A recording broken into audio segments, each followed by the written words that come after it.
Well, hey, everybody, welcome to the Seeing Ability podcast, where we're having a conversation about the world of people with disabilities. And that means we're going to be talking to a lot of different folks. Sometimes it's adults who grew up with a disability, sometimes it's parents who raised them, and a lot of different people that support that community. So it could be folks in healthcare, education, nonprofits, various businesses. First of all, I know you have a lot of choices when it comes to your listening. So thanks for tuning in with us today. I think you're going to enjoy it because we've got two pretty cool dudes with us. John and Mark, welcome to the podcast. Thank you so much, David. I really appreciate on your show. We're Thank glad to you. be here, Jim. Thank you for having us on your podcast.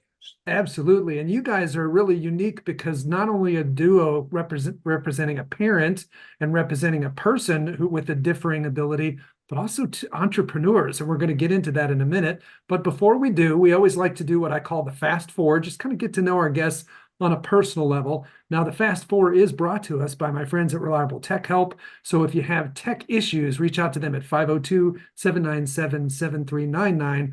Four questions. The first one, I'll go maybe to you, John. What is your favorite food? My favorite food is pulled pork. Pulled pork. Okay, I love it. I love it. Okay, Dad, how about, Barbecue fan, aren't you? I am. I love barbecue. I mean, love barbecue. Who doesn't, right? We'll go to you, Dad. What about favorite type of music? Well, I have very broad and eclectic taste, but everything, I suppose, runs through this guy, Bob Dylan. Okay. Fan is short for fanatic, and I have given up. I am a fanatical fan of Mr. Dylan. Okay, I love it. All right, up next, we always ask, do you have a favorite TV show? I think, John, you might have had what's your favorite TV show? My favorite TV show is Friends, and my favorite Joey Tribbiani. I also really like so much Jennifer Aniston. I say her birthday is the same birthday as my birthday. Okay, same birthdays as the we one do with have Jennifer. we do have to remind John sometimes that Joey is not a role model. How you doing? How you do? Joey, how are you doing? I love it. And if anybody, if Jennifer's listening, same birthday, you said, as Jennifer Aniston, right? Yes. Fantastic. All right. Well, I didn't know that. I learned something new. Okay. And last but certainly not least, is there a vacation spot that you've been wanting to go to? And I think, John, you might have told me there is one. Yeah, I want to go to a little island in California, and I did my dream come true. And I want to go there. I'll go to Disney, go to Studios. You want to go to Hollywood, huh? Oh God, Hollywood! Hollywood. And you never know. I bet you Jennifer Aniston is there. So this could all come full circle. Oh yeah, that my dream come true. John has appeared in 3 movies now Yep. and keeps saying, I'm going to win an Oscar. I mean, I didn't know I was in the presence of such fame, so I'm feeling a little starstruck here. So, you guys I mentioned are not only on this path, but also entrepreneurs. So, Mark, maybe tell us a little bit about the story of, I see behind you, you've got your branding, of course, John's Crazy Socks. Tell us a little bit about the origin story of your business. Well, we'll tell you a snapshot of the business. It's a social enterprise, meaning we are a for-profit, but we also have a social mission similar to a charity. And overall, what are we doing? What's our mission? Spreading happiness. Spreading happiness. But in particular, we want to show the world what people with differing abilities can do. So more than half of our colleagues have a differing ability, and we're always out trying to show, look what they can do. But the story of how we started this, Yeah. we told the whole story. Yes. You got to go back to the fall of 2016 in a small log cabin in the woods. No. Suburban Long Island in a town called Huntington. And where were you? I was at Huntington High School. Go be my last year school. So you know this, Jim. In the US, you can, if you have a disability, you can stay in the school system until you turn 21 or graduate, whichever. Sure. And And that's very important because when you're in school, everything is right there in front of you. Your therapies, your education, everything's right there. For some people, that's also where they get their food from free meals and it's daycare. But once you turn 21, in some states it's a little higher, you got to go. So it was going to be John's last year, and you were trying to figure out what comes next. Yes. Like everybody else. What were you looking I at? like a job program in school. I can find creative something I don't like. He didn't see anything he really liked. Yeah. And this is an unfortunate reality. There just aren't enough opportunities for people with different abilities. Right.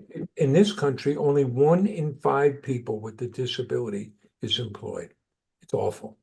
Mhm. But John here is a natural entrepreneur. Yes, I am. You didn't see a job you wanted, what'd you say? I said I want to create one. I want to make one. I told my dad I want to go business with him. A nice father and son been together. Now, this is very cool. All right, I've got 3 sons. Yes, you are. This is one I could work with. Yes, I am. One of the 3. That's pretty good. So, okay, we'll go into business. And John had a lot of ideas. I do. What was one of your ideas? Well, they made a food truck. I saw a Korean movie called Chef. John Favreau. It's a new movie about father and son starting a food truck. Okay. Food truck was one of the ideas. And, that's great. Everybody out there listening, you all love food trucks. Everybody likes visiting them. I love pulled pork. You like pulled pork. I was gonna say your food truck might have something to do with pulled pork, I'm guessing. And If you we're had done it. thinking, what could we make? Where would we put it? But we ran into a problem. We can't cook. Yeah, we can't cook. So no food truck. But then, right before the US Thanksgiving in November, John, you had your eureka moment. Yes, it did. I said I want to sell crazy socks. Why socks? It's fun. It's colorful. It's creative. It always let me be me. I want crazy socks my whole life. We used to drive around looking for these socks. Okay. So we figured this. If John loved them that much, surely other people would too, and we could find Absolutely. those people. So we went the lean startup route.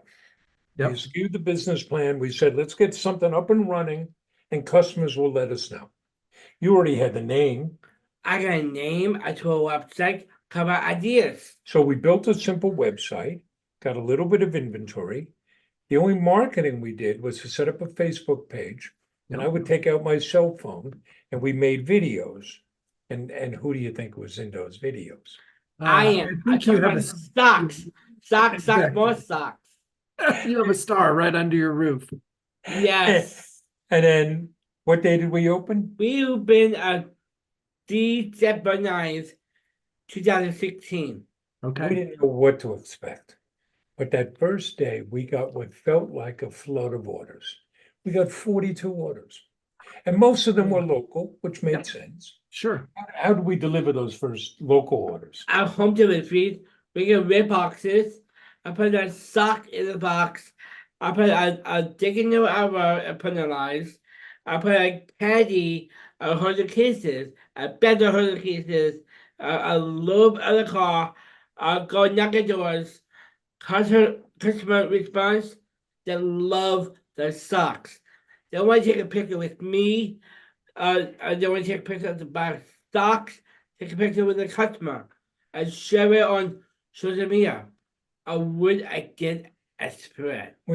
We're driving around. I'm sitting in the car. John's inside. I'm I like, got hot What's chocolate. he doing? He's You in here got hot chocolate. I bet you did. taking pictures. There was some nights, because it was just the 2 of us doing this. It was after 10 o'clock at night, and John's knocking on doors. Just John with your socks. Just shoot me.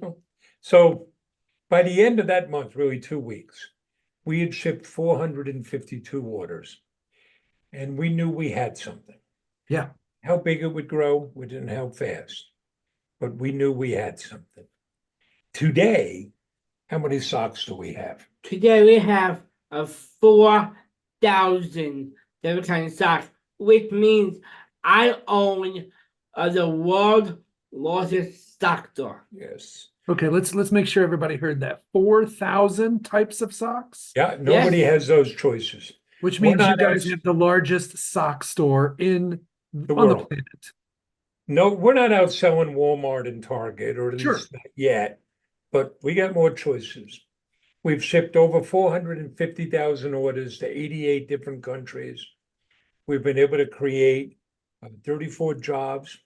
22 of those are held by people with different abilities. Our Giving Back program has raised over $750,000 for our charity partners like Special Olympics, National Down Syndrome Society, Autism Society of America. And you like to say, A shit gets started. just getting started. And obviously spreading a lot of happiness along the way, not just socks. That's what we're out to do. Absolutely. I want about it correct you into for others. Right, John? Those are the keys to happiness. Yes. That's the thing about our socks. You wear them, just putting them on makes you feel happy. That's amazing. And I think I've noticed you've started to do some like different types of socks for different causes, kind of with themes, correct?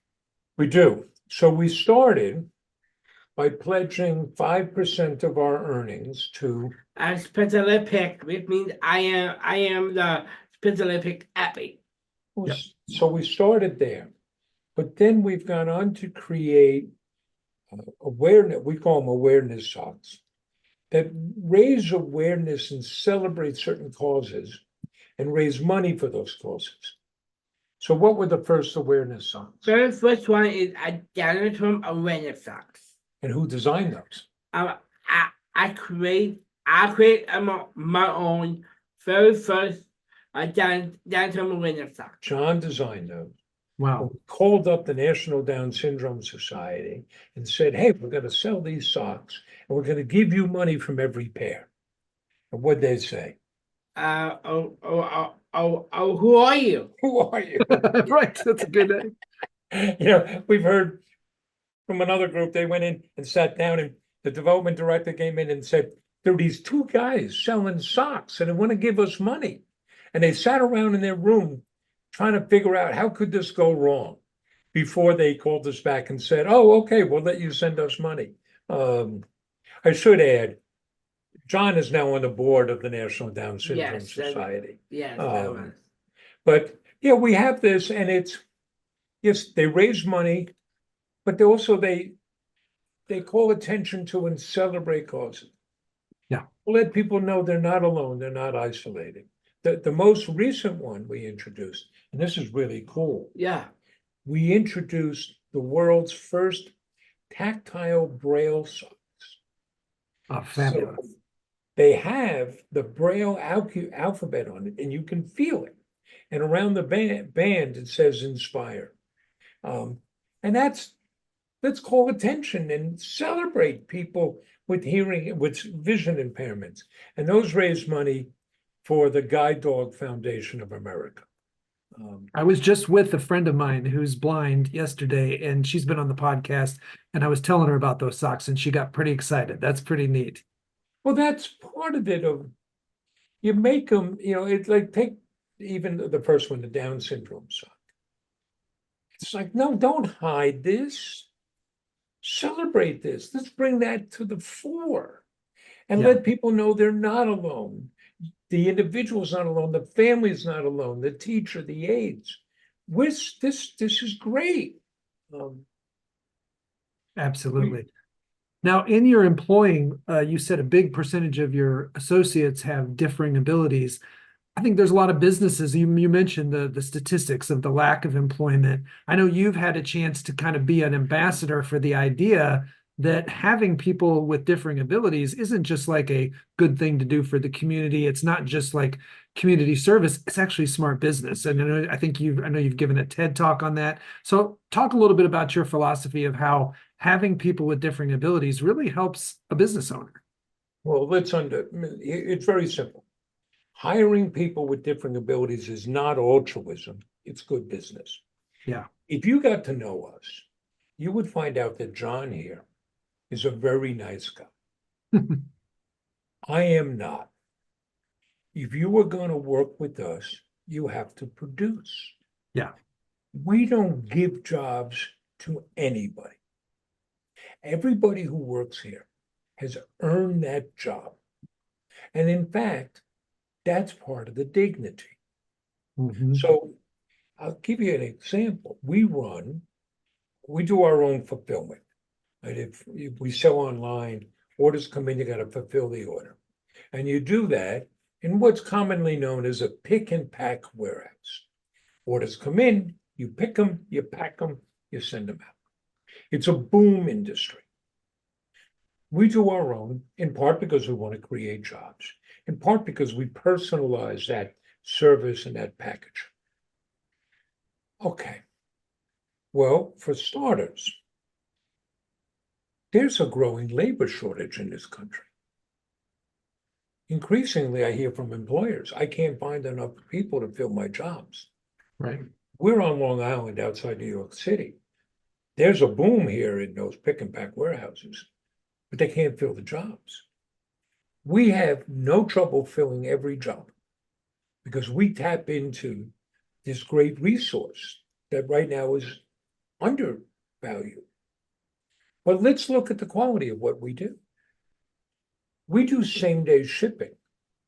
So we do better shipping than Amazon. Mhm. Our error rate is less than 0.2 of 1%. That will blow the doors off other companies in the same area. And Mhm. that's because of the people we hire, not in spite of them. Over the 7+ years we've operated, we've hired from 3 different labor pools to fill our warehouse jobs. People with different abilities, moms. There are some dads in there, but we schedule people in 4-hour shifts. Okay. You might get 8 hours a double shift, but and that means you could put your kid on the bus in the morning, come to work, and then pick your kid up in the afternoon.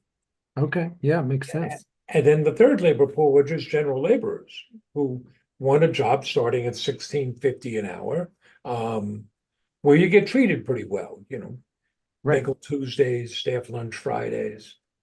By far, the best labor pool are people with different abilities. Hmm. They want to be here. They're excited. They pay attention. They care about what they're doing. That feeds our success. But we're not alone.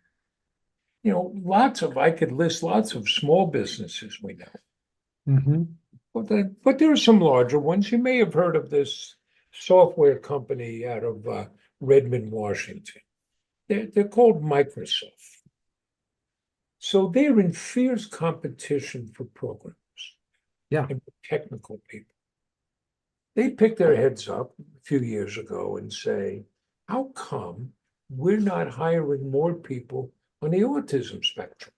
Mhm. Because so many people with autism make great programmers.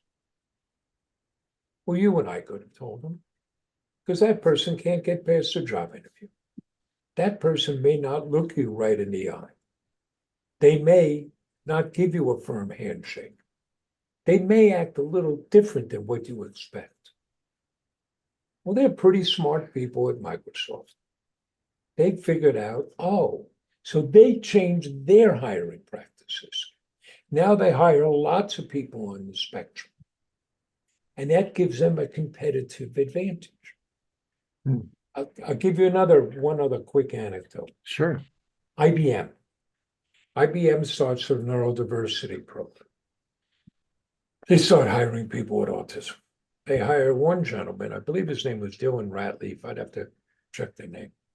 They hire him and they assign him to go to a client site and work on this quality assurance software and program they provided to this client. And there's several people already working there and been there a while. Well, the new guy comes, and after 2 weeks, he says, would it be okay if I made some changes in the code?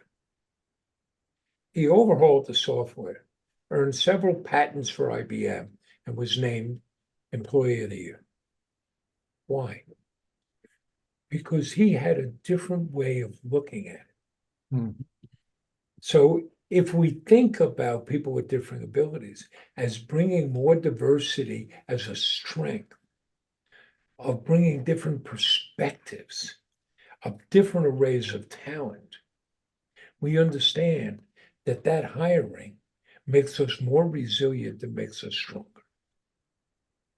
I love that. I love that. And I bet you there's a lot of folks who hopefully will hear this. And if you're listening and want to share that message with others, please do, because like you said, there's a lot of really talented people not employed right now. So thank you for that. Switching gears a little bit on this path of the parenting path of being with a guy like John, who's shows up as a little different than your other two sons. There's an adjustment period for a lot of parents, kind of an acceptance thing of like life threw you a bit of a curveball. Not that any kid isn't a curveball, they're all different. What was your experience with that and kind of looking back on it? Maybe I'm sure you talked to other parents who have maybe a young kid born with on the spectrum or with Down syndrome. What do you think is your message on kind of getting through that stage and moving on to like the life you now have with the kid that maybe is different than what you thought you'd get? Well, it is an adjustment. John is our youngest and third son. Yeah. We did not know John was going to be born with Down syndrome. There's certain ironies. Our first two sons were both born at major medical centers in Manhattan. Those were easy deliveries, no problems. John's born at a community hospital in Westchester, and they had no idea what they were doing. Here's how we found out. The covering OB, he was born in the middle of the night, emergency C-section. The covering OB came in and said, "I'm so sorry. I have bad news for you. It appears that your son may have a slight case of Down syndrome." Wow. And I held my wife and I looked at her. I said, "What are you talking about? This is our boy. Please, never again say I'm sorry. Never again." It was an adjustment, but to a certain extent, we had no time for that. Mhm. The first day, we got calls from friends and family.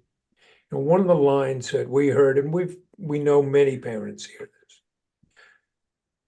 "Oh, God would only give you a burden if he knew you could handle it." Please. My son is not a burden, he is a gift. Right. And what a crazy view of the cosmos, as if God is floating around and looks down and says, "Oh, their life seems to be going well. Boom, let's see if they can handle this." Right. And I remember one moment that told me, I really had some adjusting to do. My mother-in-law, who worked with people with Down syndrome, Mhm. was being reassuring. And she said at one point, she said, "They're doing so much more. He might be able to grow up someday and push a broom at Burger King." Mhm. I had to get up and leave the room. I just wept. Yeah. Because when my children were born, they could have grown up to play center field for the New York Yankees. Now, if I stopped and thought about it, the chances of that happening with my gene pool were pretty damn slim, but it was still possible. Yeah. And already we were hearing all this negativity. Yeah. There were a couple of things that I think happened. One, both my wife and I were able to just say, "Okay, here's where we're at. Now what?" John faced some pretty significant medical challenges. Sure. So we focused on that. That was tangible you could do. Mhm. And fairly early on, we connected with some other parents. Nobody had answers for us, but it was just we could share that experience. Absolutely. And we were very fortunate with the support of family and friends, if you're born with Down syndrome, like you were, I like to describe it sometimes as a very old-fashioned suburban Chinese menu. You get everything in column A, and you pick and choose column B, but you don't get to do the picking and choosing, right? So column A, that has low muscle tone, certain facial features, the brain develops in a different way. Column B, right out of the gate, John, like about 10% of people with Down syndrome, his intestine was not fully full. So he was transferred to the nearest tertiary care center, major medical center. And on day 3 of his life, he needed intestinal bypass surgery. Wow. We brought a Catholic priest into the hospital to baptize. We didn't know. Sure. But that gave you something to focus on. and then John, like about half of the people born with Down syndrome, was born with a significant heart defect. Right. He had 2 holes in his heart, bad valve. His little heart couldn't keep up. He was 6 pounds, 6 ounces at birth. A few months later, he was 6 pounds, 5 ounces, wasn't growing. And he was wound up in full congestive heart failure. My son was turning blue, literally turning blue in my arms. He needed open heart surgery. And we didn't know, could he survive that? But he couldn't live without it. And when you focus on those things, a lot of other stuff falls apart, falls away. Right. So I think there was those combinations of things that helped us go. Yeah. Helped us go. Well, thank you for that. When you're raising a kid, one of the things all parents struggle with is the idea that the real goal is that one day they won't need us anymore, that to raise kids to be as independent as possible. And when you throw in the path of a kid with a disability, sometimes the parents, people around them sort of struggle with where to find that right bar, where to set the bar, where to find that right balance of expectation versus, oh, we want to help Johnny because he struggles with that, so let's step in and help him. Talk to us a little bit about how that worked out for you guys teaching John independence over the years and what it taught you. Well, you're right. We were talking off camera before. When your child is young, the child's entirely dependent upon you. And boy, that can feel good and feed you. But in fact, we have to promote that independence. And John's the youngest of 3. We did it the same way with all 3. You just keep pushing. And part of what makes it really difficult is you have to let them fail. Yeah. And it's really hard to watch your child fail. But that's how we learn. You have to know when do I intervene? When do I not? You got to let them, sometimes it's as simple as tying a shoe or, there'll be things John will do. Geez, if my wife and I intervene, we'd get it done much faster. Let's go. But you got to learn to be that patient and to let them fail. You got to be able to take some risk.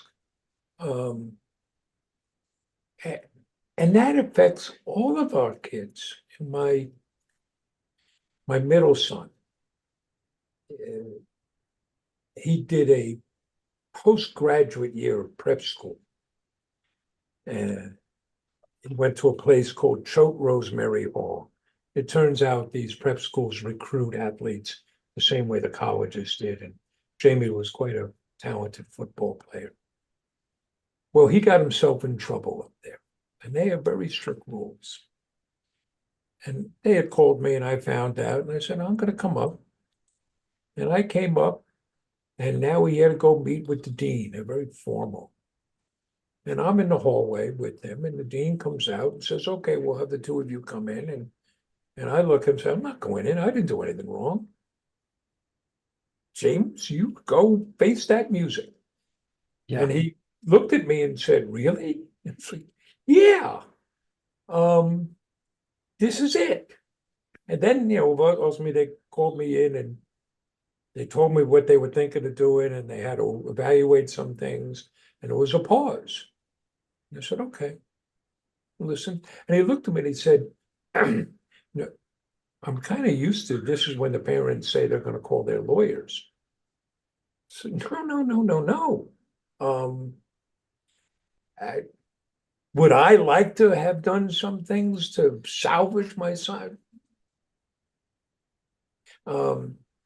There was one time, so John, before we had this business, we had a different business, and John would get dropped off there after school, right? You took the bus to the office, I do. and you had certain responsibilities and tasks. Yes. What were some of those? Like shredding, go to the post office. I got something. Run errands and run. Run errands in town. Yeah. So one day he's off running some errands for us, and we get a phone call from the head of special education in the school district. He said, Mark, I just got a phone call from a parent saying they saw John walking by himself in Huntington Village, our little village. Yeah. And saying somebody better talk to those Cronins. They're at it again. They let them wander the streets. Luckily, the head of special ed was on the same page as us and tried using it as a teaching moment for other parents, saying, this is exactly what we want. Right. We want them to be independent, to be able to go and do things. There was something, now this is more than a year ago, 2 years ago, maybe a year and a half. You had a board meeting for NDSS down in Washington, D.C. Absolutely. And I was already down there. So now I'm thinking, I got to come back to New York and get John down to D.C. Yeah. John says, no, Dad, I can go by myself. I can fly by myself. There you go. Of course he could. We're very fortunate. We do speaking engagements. We travel the country. John is an experienced traveler.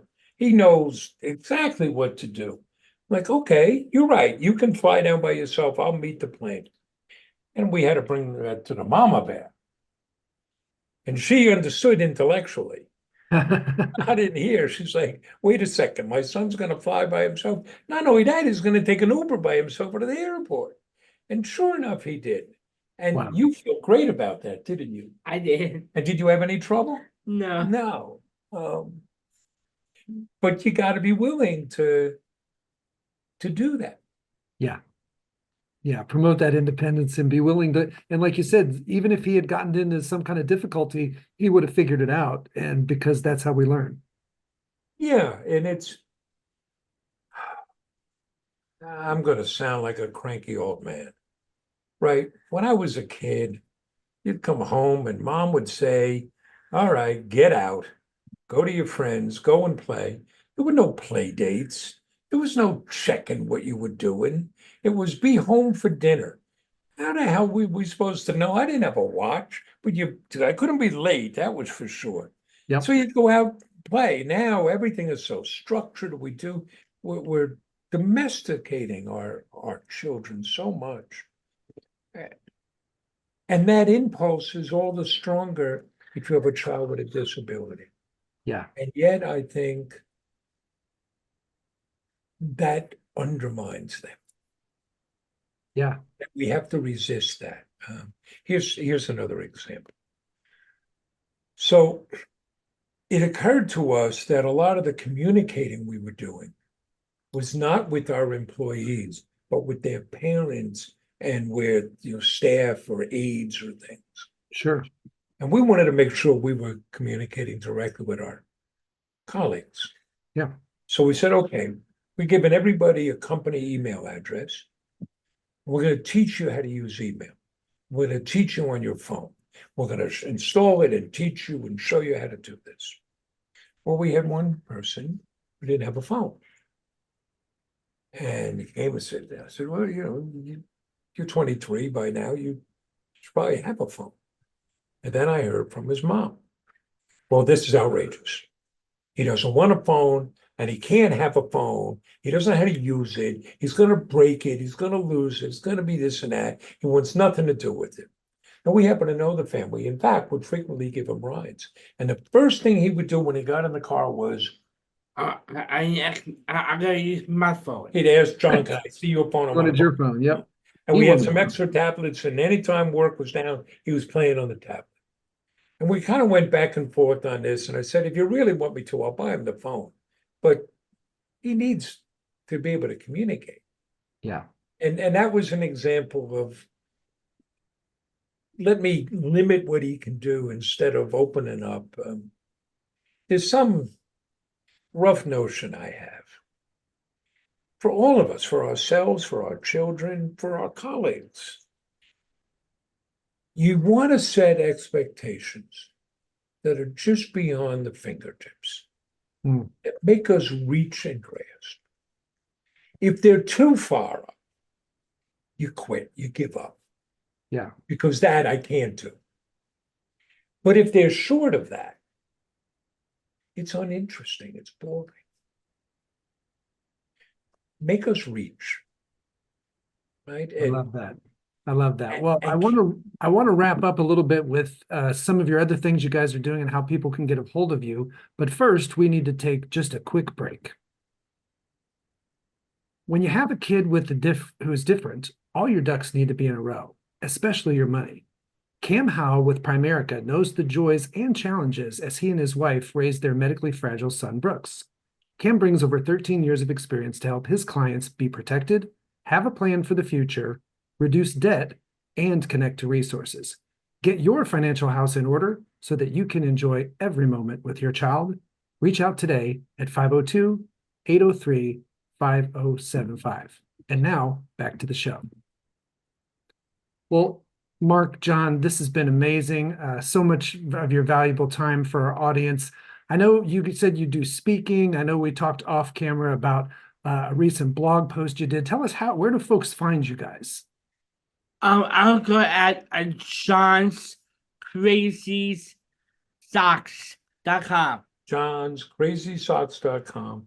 If you go to the bottom of the page, you'll see listings for our blog. So yeah, we just published a blog article busting 8 myths about people with autism. You'll see John host a dance party every Tuesday afternoon, an online dance party. Yes. We have an annual Autism Can Do scholarship.